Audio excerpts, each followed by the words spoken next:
And this tubby friend guy here is Ben. No. Don't you dare. Don't you dare. And I, You just hit the guy with the mullet. But my That's tubby nicer. friend here. Take a better scene. It's what we're doing. Come and check it out. It's what we're all about. 561 Music. welcome to 561 Music. My name's Ben. And I'm Hector. How you doing, buddy? I was distracted and I almost forgot my name. Oh, geez. I got to tell you, when you start forgetting your name, it's time to hang up those It's time to photos. hang it up, man. It's time to hang it up. I thought that would just get a good That night's was sleep. really embarrassing. I paused for a second. I was like, Hang on. oh yeah, that's who I am. Francisco? No. I don't know. Maybe. I like Francisco. Lucian? Maybe I'll change it to Francisco. I like that. I always wanted to be called Jack Wolf. Yeah. Anyways, why are we here? What are we doing? This is the 561 Music Podcast. It is. And the most important thing that we can be doing right now is promoting 561 Music Festival, which is on May 2nd. Absolutely. Let's make some noise about it. Tell them all about it, Hector. Yeah, man. May 2nd, 3 stages. Meyer Amphitheater, downtown West Palm Beach, and the adjacent Post Park to the south of the amphitheater. We've doubled our footprint across the waterfront. We have the 3 stages, 30 bands. We have food trucks. We have food vendors, food carts. We have sponsors. We have vendors. It's going to be insane. It's going to be insane. It's going to be really good. And there's this great VIP. We're going to be doing the podcast out of there. Absolutely. And interviews with the bands. And there's going to be like a special bar in there. So, guys, if you want to have the luxury experience, then you should get the VIP tickets. It helps us too because it puts a little scratch in our pockets, which we could do with, frankly. Yeah. The festival does not cost you guys anything to go to, but it costs us a lot of money to put on. So if you want to help us out, you want to pick up some VIP tickets and elevate your experience a little bit with the VIP. They are normally $50. You can buy one, get one free right now using the code Mosaic26 at checkout. All that information is on our website at 561musicfestival.com. If you purchase the VIP tickets, you will get admission to the VIP area, which includes some seating, some tables. There will be some tents there for some shade. I will tell you from experience and from last year, it is the only place in the entirety of the 2 fields, unless you're a band on a stage, that has shade. So do yourself a favor. Yeah, do yourself a favor. Spend the $25 per ticket. Yeah. $25. There's going to be a hydration station, so you can stay hydrated all day. You'll have your own bar, so you don't have to wait in the big long lines. What else? Oh, there's a grab bag. Every VIP gets a goodie bag, and it's a grab bag goodie bag. We've been having bands give us all sorts of different swag and things like that. So there'll be some 561 swag and merch in there. Yep. But there'll also be just something random from the bands. Could be a T-shirt, could be some stickers, could be some buttons. We had one guy give us comic books that were based on his band. So there's random stuff in these bags. So it's going to be fun. It'll be fun to see that Totally. stuff. Yeah. It'll be great. A bunch of people were dropping stuff off yesterday at the school. So I've had a little bit of a look at the stuff. There was some Roots Shakedown stuff that I saw that was really awesome. And, why don't you give them the rundown of the bands since you're mentioning the bands? Absolutely. Like Harvey, Dominic Delaney, Heidi Merrill, Sandman Sleeps, Shy Blossom, More Better Band, Rogue Theory. Harry from Rogue Theory was here yesterday dropping stuff off. Give It Up, Blab Scam, Snake Lounge, Euphobia, Jesse Young, Modern Natives, RJ Preston, Josh Gluck and the Family Tree, Roots Shakedown, Dirty Crumb Bums, Change is Great, Brett Stasker, Nostalgia, Butch and the Fat Dubes, Bomb the Algorithm, that's me and you, Turbo Kid, The Holidays, Dr. Geronimo, Part-Time Cooks, and the 561 Music School and Studio Youth Bands, Creeper Jr., Demeter, and Northlake. And these are all bands, not just from the 561. I mean, we have bands from Miami, we have bands from, I believe, Orlando. We have bands. I think we have a band from the West Coast of Florida. We have bands from the Treasure Coast. So these are Florida bands. These are not just local right here bands. These are regional bands, if you will. And they're all amazing. They're all amazing. They are. I think that something that was great is we had so many to choose from. It was both great and kind of difficult because we spent ages and ages sort of piling through all this music. But I have to say that, it's a nice problem to have. it never fails to amaze me how much good music there is in Florida, and how much, like, if you take the time to sit down and listen, like how much time people have spent on it, how much, you know, it's all of these people's like babies. And I think that there's this kind of like, as you know, back in the day, like a local band might have like a demo that they recorded in half a day at some local studio. These days, these guys have been like sort of chipping away at it at home in their like very often amazing home studios for the last 5 years. Things sounds amazing, you know? Yeah. The best part about, you know, what Ben was saying, that we had so many bands apply and that it was difficult for us to choose and stuff, is this isn't this isn't a reggae festival. It's not a rock festival. It's not a rap festival. This is a very diverse music festival, which is our way to showcase to you guys what an amazing music scene we have here in Florida. We have country, we have reggae, we have rap, we have ska, we have rock, we have indie artists. Like, I mean, you name it, we have it. It's, you know, we just about have everything. It's a very, very, and this is the most diverse lineup. This is our 5th year. It's the most diverse lineup we've ever had. Of course, I want to take 2 seconds really quickly to thank all of our sponsors. As I mentioned at the beginning of this, the festival costs money. It costs a lot of money to put on. And if it weren't for our sponsors, Ben and I would be selling our houses and we'd be getting divorces right now. So I want to thank Steinger, Green and Finer, our presenting sponsor, 2 years in a row now. Backsavers Chiropractic, Robert Akery Architecture and Design, Thunderhouse Sound, Robert E. Henner DDS, American Commercial Realty, Hamilton Piano Company, Cultural Council of Palm Beach County, Paparo Strings and Frets, Oasis Roots Kava Bar, The Shirt Series, Galliano Family Salon, The Frosty Foundation, Punk Rock Saves Lives, who is actually the benefactor of this year's event. Any proceeds that we get, we are going to give a portion of to Punk Rock Saves Lives. Amazing organization. Look them up if you don't know who they are. And 561 Music School and Studio, of course, where we're at for all their hard work and support and everything and everything Justin does for us. So if you look into Punk Rock Saves Lives, they go to punk shows and all sorts of shows in the scene, festivals, things like that, and they bring like things to like Narcan, stuff like that to the shows, so that harm reduction boxes. And also they advocate for like bone marrow transplants. You can become a donor. Registry. Bone marrow registry. So if you see them, they're going to have 2 locations. There's a North Field and a South Field this year because of the 3 stages. They're going to have presence at both booths and everything at both fields. Go out, say hi to them. They're doing an amazing job with what they do. They're doing the bone marrow registry, and they have harm reduction boxes with all sorts of stuff that you may or may not need day of the festival. So go check them out. Totally. All right, without further ado, thanks for being so patient. We have Abazion with us. How's it going, man? I'm good. Thank you for having me. Absolutely. It's our pleasure.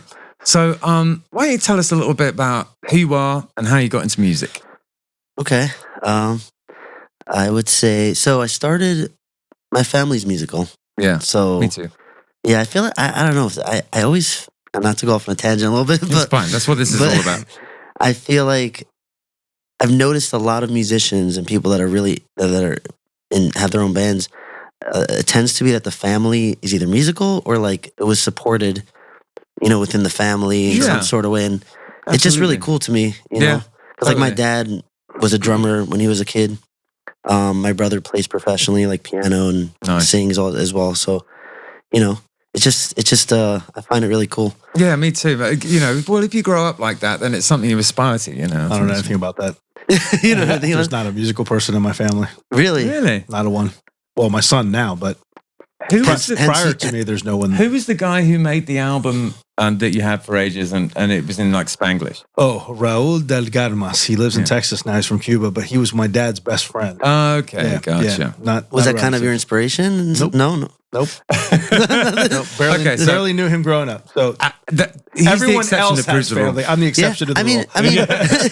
I think I've met 1 or 2 people like that also, but I do feel like I think one of my drummers, my buddy James who plays drums, same thing where like he's the only person, but all right. So musical family. Yeah, and we started out. I grew up. I guess you could say religious. Mm-hmm. Not anymore, but Okay. Yeah. So it was kind of very normal to just like sing and like, Yeah. you know, just I don't know. Like singing was very a part of it. It was very normal to like, I you know, my gotcha. whole family will just sit around and just like sing a song together. And we're just like, yeah, Oh, we're just nice. doing harmonies and stuff. You know, Oh, like, really? it was just like very. That's lovely. Yeah. I have to say that me and my family said, you know what? That's not true. I was about to say we never did that, but we did do that all the time. Like it comes I up, just right? forgot. You're Yeah, like- yeah. You're just like, oh yeah, it's sick. It's you know, harmony yeah. pops. Once in your head. again, we never did that. Did you coming from a religious family and religious background, did you find yourself like in church choirs and playing in the music in church and things like that? So yes, I did. I wrote a lot in like, you know, I guess religious music when I was a kid. That's kind of how it started. Yeah. Right. You know, okay. like Cool. I was studying, and then I was just like started writing a song. You know, like Yeah, from that, and then like you know, it definitely I think encourages you know the type of music. Sure. I also find even like you know, I don't know, like I feel like it was an inspiration. It was what started it, but and then eventually kind of left all that and started just like playing out covers, you know, locally in South Florida and Yeah, stuff man. like that with my band by myself. One thing I like to do a lot is I loop, like I'll beatbox and Sure. loop it and like you know do like cover stuff. And I don't know, like I mean I've always written music, but I think over the past year or two I'm trying to take my band a little more seriously. If that makes Yeah. sense. And like Sure. you know like we're playing 5 shows this month and like Excellent. you know like just getting out there. So yeah, it's the name of the game. yeah, absolutely. How did you so in terms of like you're a multi-instrumentalist, right? Let's say so, yeah. Yeah. I think we all are in here actually today. Yeah. Um Well, you know, to more or less of a degree. No, actually I am. Okay. well, you play bass and you also do you? He plays baritone sax, plays a bit of keys. You also play sax? A little, Okay. a little bit keyboards. Yeah, yeah. Oh, nice. Yeah. Yeah. But yeah, so which instrument would you say is your primary instrument, and how did you go about learning it in the beginning? So probably guitar, Yeah. just because that was my first one. Yeah. In the beginning, I had I kind of like tried to force my parents to get me guitar. I was in I've like been ninth there. grade, and I was like, "You guys, come on! Like I've been asking for too long, you know? I know. Yeah. You got to do it. you gotta do it. It's time. So they like rented one first, and then you know, I over the summer, I just every single day, I just had a book. What kind of From- guitar was it? Was it a nylon string or steel string? No, steel string. Nice. And, Okay. and I the ripped first my one was fingers nylon apart. string. I hated it. I was bleeding, you know, all that. Hey, we've all been there, Yeah, totally. you know. No. No, the bass. I guess on bass, yeah, you know. No, sorry. he's been there. He played guitar as a kid. He's just being obnoxious. Yeah. So, yeah. All right. So, okay, got it. When you were learning guitar, was there? How old are you? I just turned 30. Okay, so Yeah. there was YouTube when you were learning guitar. Such a young pup. Because I was trying to think, like There in the w- 80s and early 90s when I was learning guitar, there wasn't. Well, YouTube. Drumeo probably it wasn't called Drumeo, right? That was like the first. Yeah, They were like the first yeah, that's online. right. They Yeah, called it like Do you online remember lessons. Justin Guitar? Remember that? Yes, I yeah, do. Yeah, Justin Sandico. Yeah. I do remember him. A lot of those guys in the And Marty beginning Music were always was another one. English for some reason.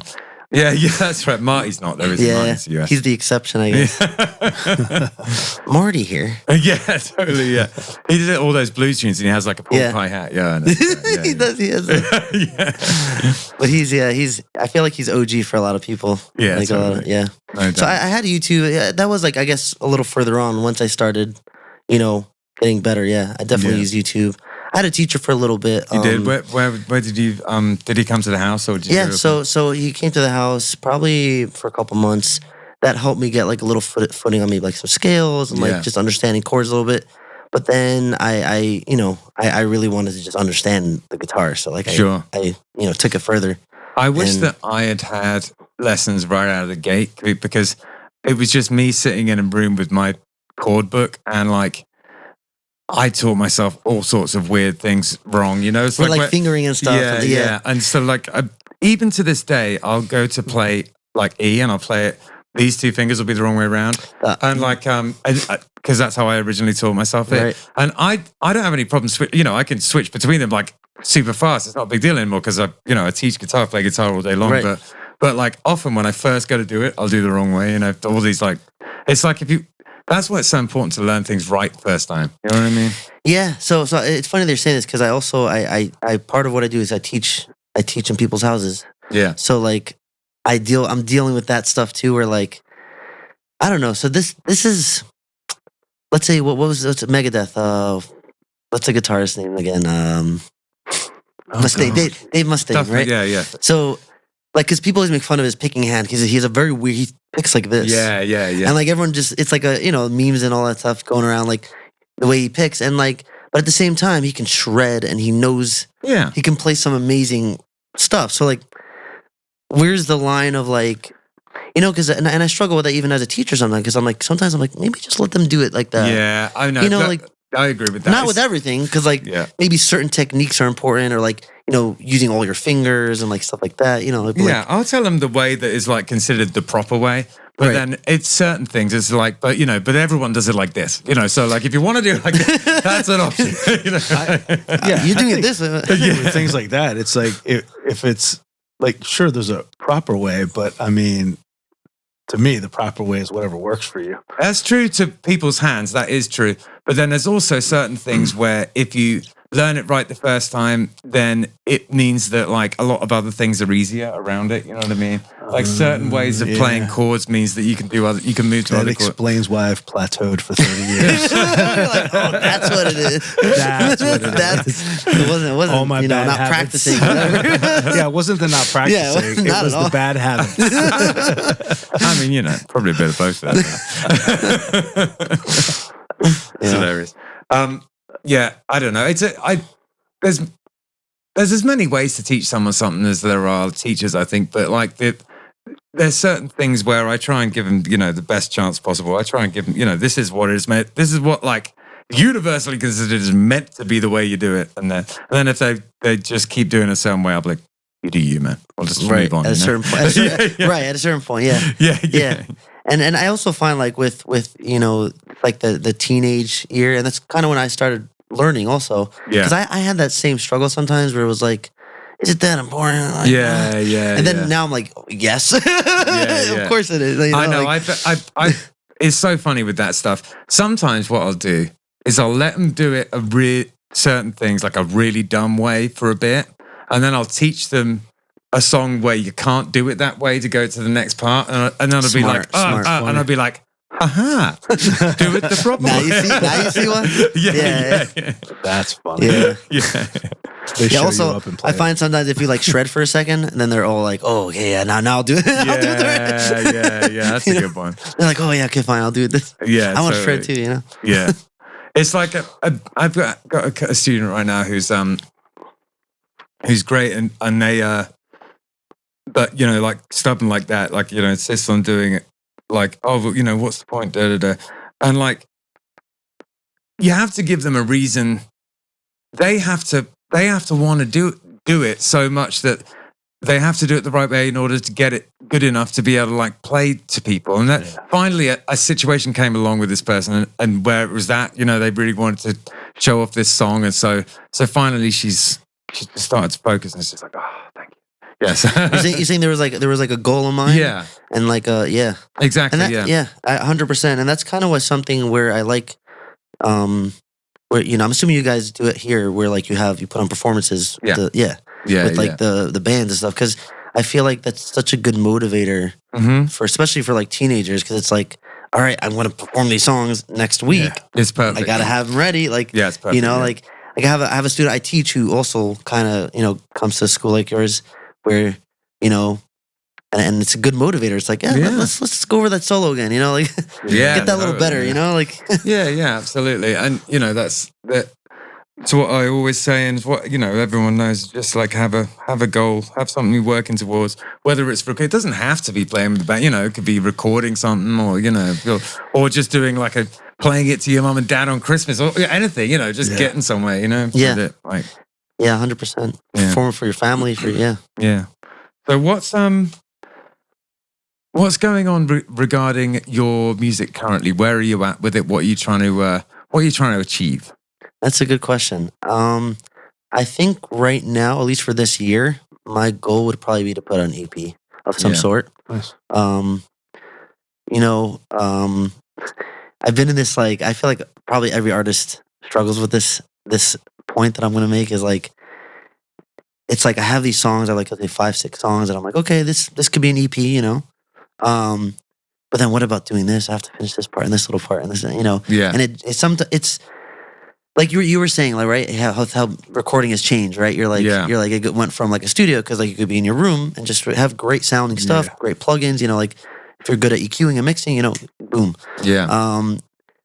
But at the same time, I know where you're going with this. It creates the endless loop of exactly. It's like, finished. well, but I could do this, but this is not that. It's not. You know? Studio's not costing you time and money now, Right, and it's almost like because even with Get High, I kind of made a deadline for myself. I was like, this. You're releasing the song at the end of this month. Yeah. You know, like boom. And like it took a little longer, like an extra few weeks, but like I had it done. And like almost making that deadline, it was like, okay, you know? Yeah, because like, it's all about priorities. And I've talked about this with Hector before. It's like it's like when something is urgently needs to be done, and you have no choice but to do it because otherwise you haven't done it, then you do it. Right. You know? Exactly. It kind of has to be It's the that. same right. thing. You know? It's the same thing when with practices and stuff. I mean, you know, there's parts that all, you know, especially on the baritone sax, it's the newest thing to me.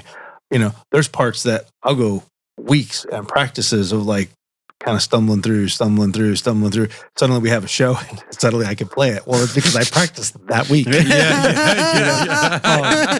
know, I mean, it's just you give yourself a deadline. But as far as like the music and not feeling like it's ever really finished, you're constantly, you know, doing stuff. You know, my best advice to you is, and Ben and I say this all the time on the podcast, is you have to live with the fact that you're never going to finish the song, that you have to abandon the song. Yeah, totally. You do. You have to just internally live with it and just tell yourself, okay, I know that what I'm putting out there is not finished, but I'm abandoning it at a point that I'm comfortable with it. Yeah, totally. Yeah. No, but that's a good point. It really is, because like it becomes endless, you know. Yeah. And I think we're all like chasing this like idea in our head, right? Because when we create something, it's like this, you know. And the problem is when it's you, there's no one to blame either. It's like when you go to the studio, you can always be like, they got me in the master. It was, you know, like the engineer didn't do a good job. I would have been a superstar, but for this, you know, like, but if it's you, it's like, well, that's the best you can do. You know, that's it. They hear it. So it's a little bit more on you. You know, there's a lot more on us now to make it the good. Technology in the world has changed in such a way that, like your point you were making earlier, you know, things are way more accessible now, and because they're more accessible, there's this endless loop of you're never going to finish the song necessarily, and also you're also not just putting out a song with a few thousand artists, you're putting out a song with a few billion artists, because everyone has that same access and everyone has the internet. And everyone has. And now with AI, it makes I know. Plus, you can make a song that sounds the exact same as it in 1 second, and it's just like, what is even happening anymore? You know? I think as artists, we all have our opinions on that. Yeah. What I like to say is, AI is a great tool. Yeah. But it shouldn't be used in art. Yeah. That's what I. You know, I was watching a video of Diplo. We all know Diplo, right? Oh, he was talking about the vocalist. Yeah. And I was like, why not just hire someone and pay someone to sing? You have enough money, you can afford it. It's not like, I know, you know. So like, I think it just. I think like it's like anything. It's like anything.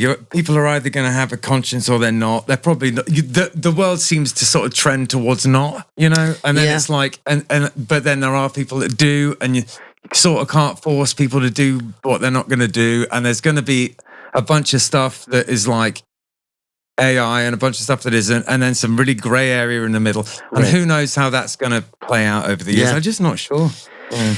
Yeah, I mean, the Supreme Court ruled that as of now, that it's anything that the only kind of AI music that can be considered copyright is if it has significant human input. Sure. Again, what does that mean? Right? Has it been defined yet? Right. Yeah. You know, like. But then again, to me, it's a step in the right direction, because at least it's like. What if You I know? change my artist name to AI, and then everything I put out is AI?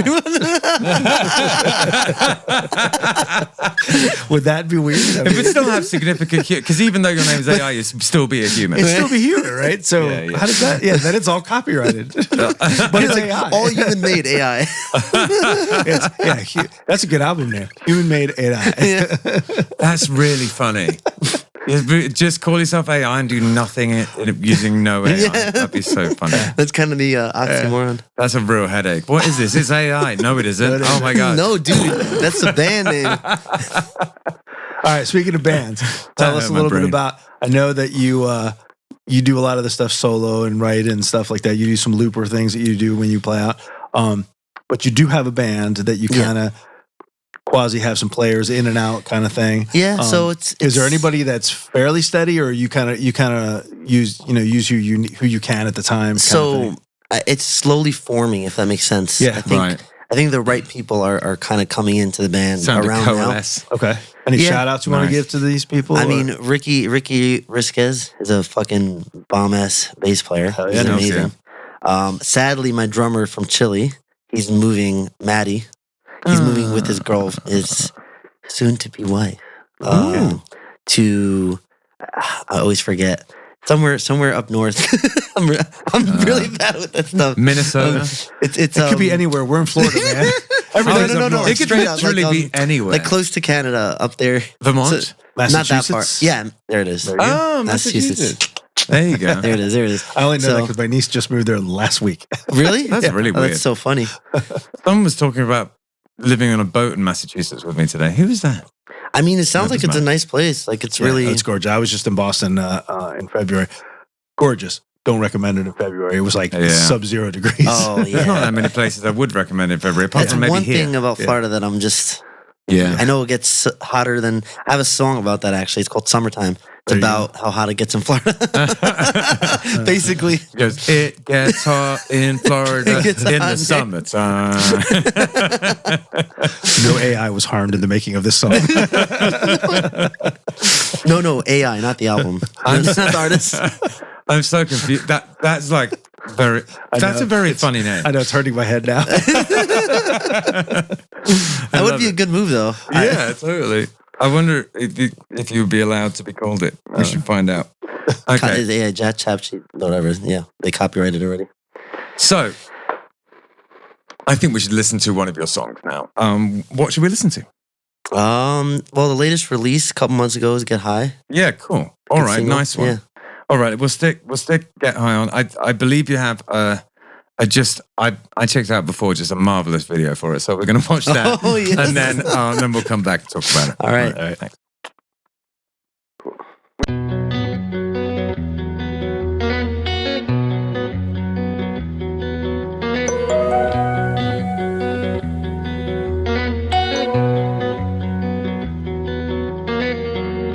I can see it in your eye that you wanna get high.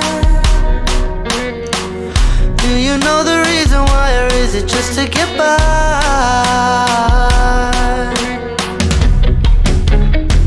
And I can feel you. I wish you'd show me the way. I wanna hold you. My dreams are carried away. I can see it in your eye that you wanna get high, get high, get high. Do you know the reason why, or is it just to get by?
we just listened to Get High. Could you please explain to me in great detail what is it about? All right, I'll get my pen and paper. I think it's mostly self-explanatory. Yeah.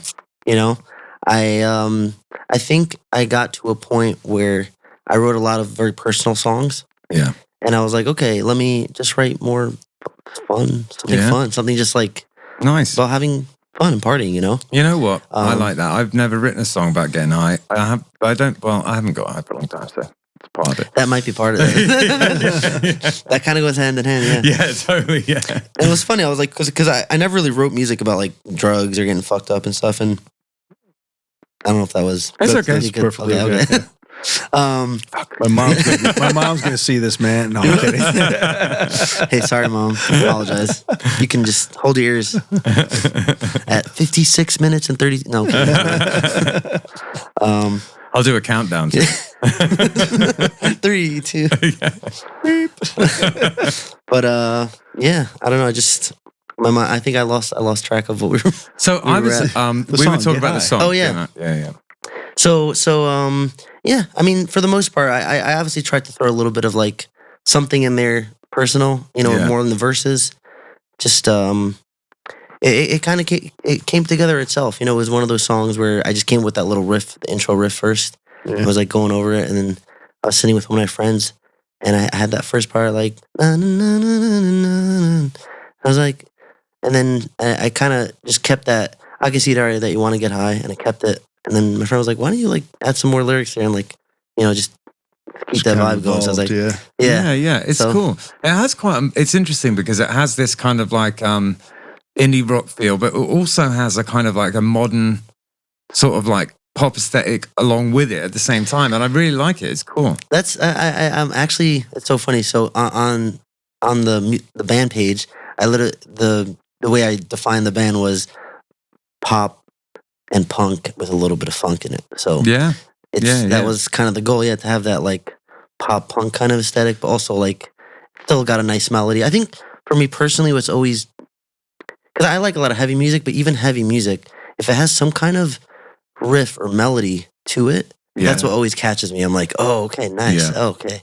Like totally, yeah. Like some people with like really heavy music just get really into like the gent of it all and the kind of complex like rhythmic stuff, you know, which is really cool too. Yeah, totally. Yeah, and you know, but then I think I kind of appreciate music like that. You know, like the Sugar and stuff is just like heavy. Mr. Bungle, stuff. you know about? Oh yeah, Mr. Bungle.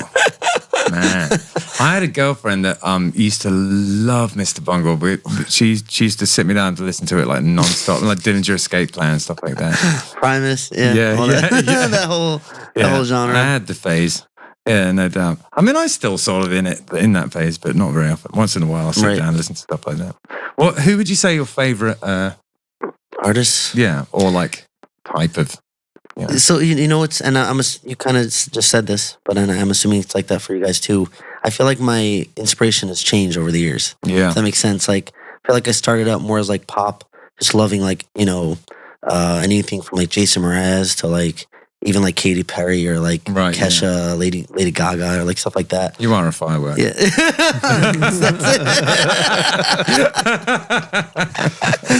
And then, you know, it kind of shifted to more like, you know, like the Guns N' Roses classic rock type stuff. And then I went to more like punk and Dance Gavin Dance or like, you know, that more, you know, math rock, Pliny, Sean, cool. Like those type of. That's quite a switch. Yeah. And then. That's awesome. And then I got more into like even the heavier stuff, like, you know, like Lorna Shore, Chelsea Grin and like stuff like that. Cool. And then you have like, you know, the more like metalcore. I've always been a big fan of metalcore for that reason, because it's like that perfect mix of really heavy music and then beautiful like melodic choruses, and you're like, sure, yeah, you know, like for me, that's always been my thing.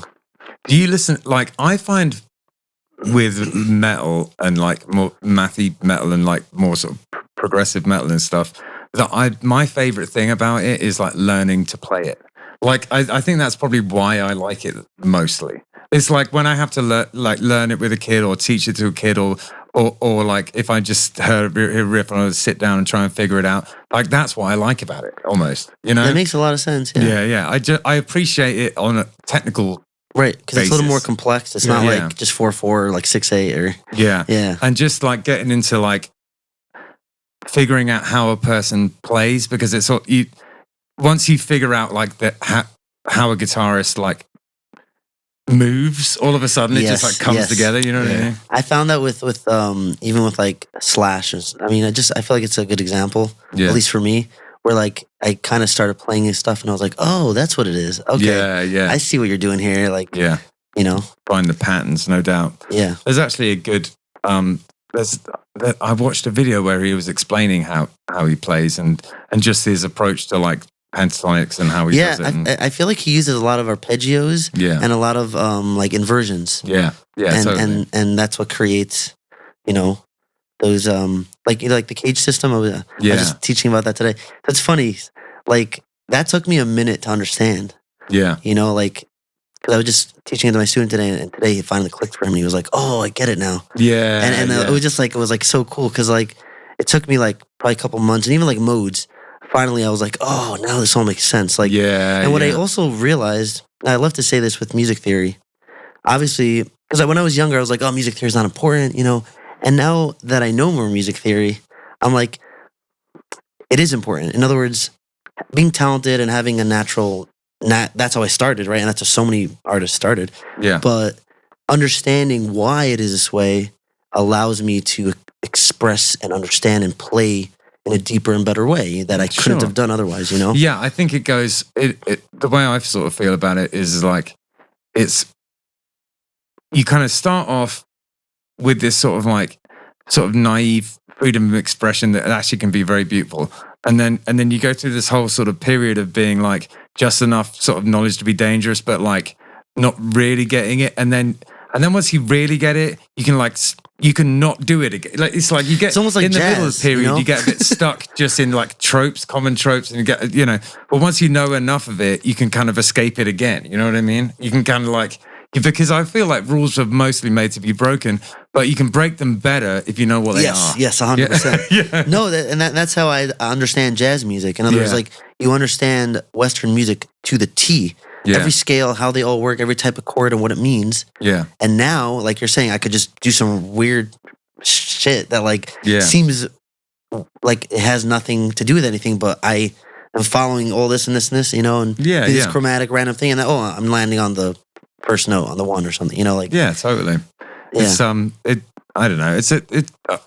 I get a kick out of it. Like been teaching for a long time now, and I really enjoy it because it's like the more I do it, the more I understand it. You know, I find that teaching is maybe been the most instructive thing for me out of everything in terms of just getting better at my instrument. You know, for sure. You have to like explain it. You know, I always say this. I became a better musician because I teach. Yeah. Like, you know, a kid will ask me a question. I'm like, oh, yeah, what about that? Yeah. Or what does that mean? Oh, let me learn about it, you know? Like, yeah. First year or so was a bit touch and go, a bit rough, you know? Like, right? it's like I don't know. And you just and it's like a bit embarrassing, you know what I mean? Yeah. Like, but like, just as long as you're like being a good player gets you through that first part, you know what I mean? And you can get out the other side. But like, yeah, at this point, I've got the answers now. Right. Yeah, it's definitely a process. Nodding my head because I have no idea what you guys are talking about. I know zero. C flat augmented, you know. I know zero theory. I'm, you know, like he's saying, you know, when you know just enough to be dangerous. Yeah. I don't even know enough to be dangerous. I would say you're pretty dangerous. Fair. No, maybe he's a great musician, and he's just a very natural musician. Someone who like, you know, can just find the harmony, and you said, not that harmony, just finds the next one right away. So, you know, like right. And that's I think what we're saying. Like, you know, there's the talent / natural ability, desire. Like, you know, I started writing music before I could play anything. Yeah. And I feel like a lot of people have done that, you know, just because it's in you. Like, you know? Yeah, totally. It's cool, man. I like it. We like it so much, we decided to start a podcast all about it. Right. Hell yeah. So we ask people, because we are at the 561 Music Studio and school, and, you know, Ben teaches kids. I say we, but I don't teach. As I'll refer you back to, I don't know theory. But you know, kids are taught here and stuff like that. So is there any advice you have for upcoming musicians or younger musicians maybe getting into the game? Yeah, it's a good question. I think I have two pieces of advice. If that Okay. works. Sure. One thing I just heard from, funny enough, T-Pain. Nice. Someone was interviewing him, but it stuck with me because I think it's something that I just believe, and I want to keep believing. And he said, they asked him this exact question actually, and he said, just keep doing it. Don't listen to anyone. Yeah. Don't listen to anything. All those voices, any of that shit in your head. Just don't listen to it. Just Yeah. keep doing it. Yep. Don't stop. Keep Mhm. keep Yeah. working at your craft. Yeah. And That's our favorite. That's when people say that. That's my favorite advice. That would be my advice. Yeah. and I don't know. And I feel like the other thing is try to be uniquely you. Yeah. And I this is something I think I still am like trying to figure out for myself, but like 'cause sometimes I write music and I'm like, oh, I want to write it for the crowd. Yeah. I have this stuff, and I have to catch myself. I'm like, no, write something that you want to write, and the crowd will figure out if they like it or not. Yeah. Like Totally. Because it's like if you're always chasing. If you're always trying to sound like someone else, you'll always be one step behind them. But no one can ever be you or being you. You know what I mean? Exactly, and like something that the more artists I meet, local artists and stuff like that, it reminds me of that because I'm like, oh, that's cool what they're doing. Oh, that's kind of different, or it's not something I would necessarily do, but that's cool, man. Like, yeah, I struggle with that so much. I struggle with that a lot. Yeah, not just trying when I'm writing something. Sitting down writing, I struggle with writing something where I find myself falling into these traps of I sound like this or I sound like that or I want to do this, but I don't think the crowd's going to like it. They're going to want more of this mainstream, or whatever. So I struggle with that when I'm writing. Yeah. But I also struggle with that, and I just had this conversation with Justin in a band that I'm in with Justin. I struggle a lot with wanting to please the crowd with the band, with the band and stuff, playing. Like, we do some goofy things with this band I'm in with Justin, Euphoria. We do some goofy things, and I struggle a lot with like, is that too goofy? Is that going to turn people off? Are they going to look at us funny? Whatever. And he keeps trying to tell me like, yeah, but that's us. Like, we are goofy. We are different. we are goofy. We are different. And I admit it. I admit that I struggle with that. I struggle with, I'm always trying to please other people. I'm not necessarily staying true to our craft to our band or to our sound. I'm just trying to please other people. And I guess, to that point, if I did that with every band that I was in, they'd all sound the same. Yeah. You just got, you got to let it live, let it be what it wants to be. Let it breathe a little bit. You don't have to by the same token, you don't have to purposefully sabotage it to make it as weird as possible. Justin. Do not I think something that I always try to do as long as I can remember is like, there always has to be one part of the song. I don't have this with every song, but a good portion of the songs I've written, it's got to be one little spot that's like just uniquely different where you're like, oh wait, what was that? Even if it's like two chords or like a little spot where like something changes and you're like, oh, okay, you just did a reggae beat for a second, like, oh cool, like did he just say ham sandwich? What does that have to do with anything? It's he was just talking about love. He's a ham sandwich. He's a ham sandwich kind of guy. All right, that's the album title. That's the new album title. Ham sandwich. Out soon by AI.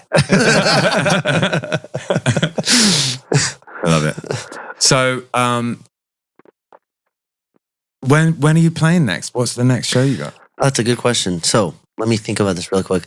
We have on the 25th, we're going to be at Eddie's Place in Miami with Mycadelic and Hennessy's. Cool. I played with Mycadelic. I'm excited to see Hennessy's. They're cool vibe. They got like a lead piano player. Yeah, wicked.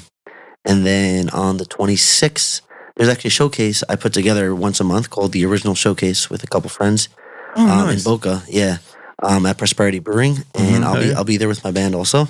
Nice. Do you ever play solo?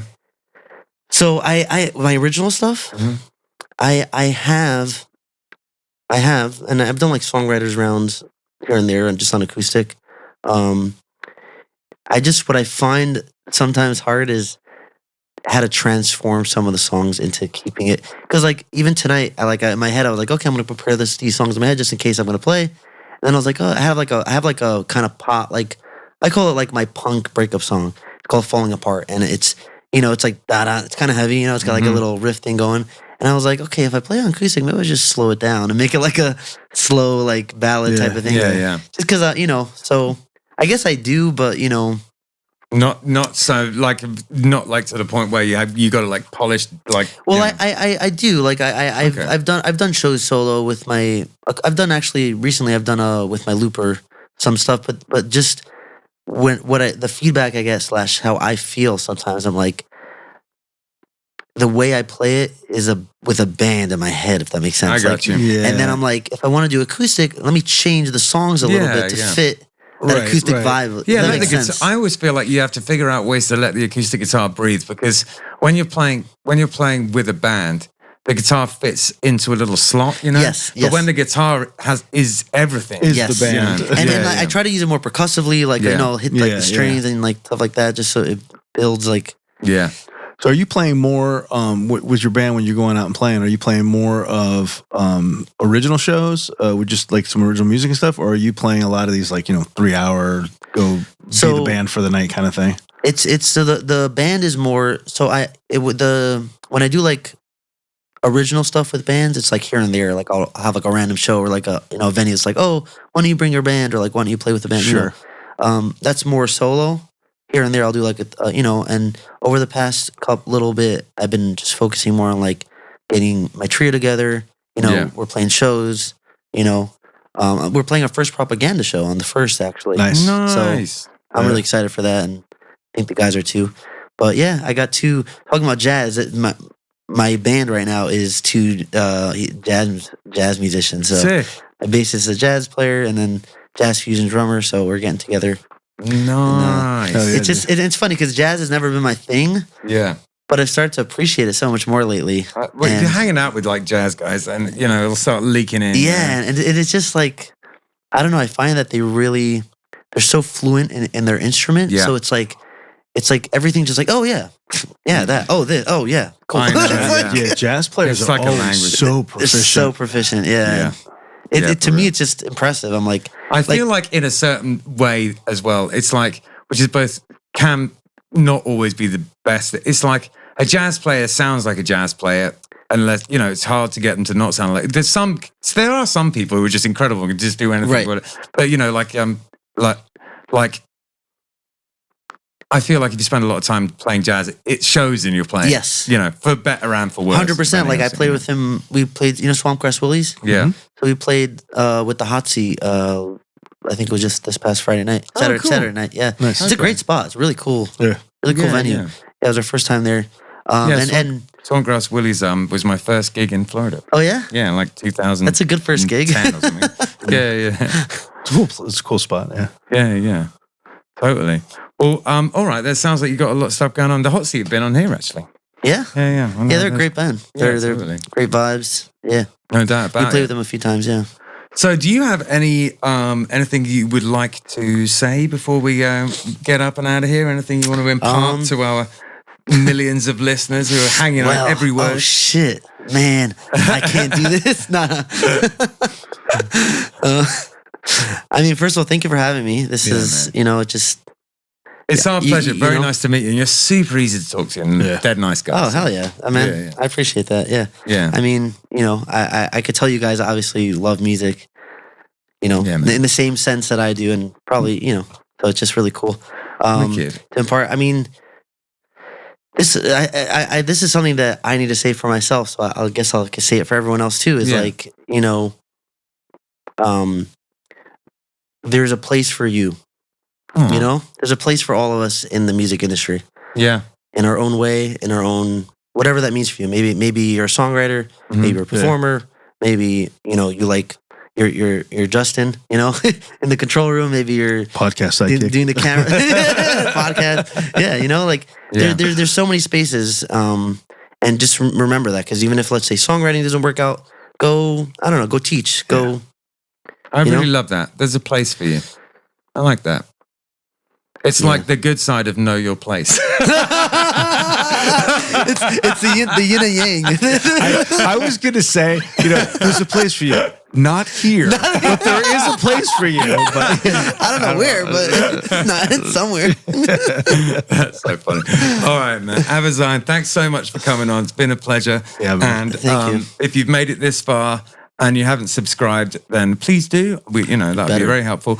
And there's also the notifications bell. You can hit that too. Yep. And 561 Music Festival, May 2nd. You better come. Yep, 561musicfestival.com. All your information is there, vendor applications. We still have sponsorship spots available and VIP tickets. Otherwise, it's free. Come on out and just hang out. Listen to 30 bands. I mean, Hell yeah. what more could you ask for? And it's free. It's free.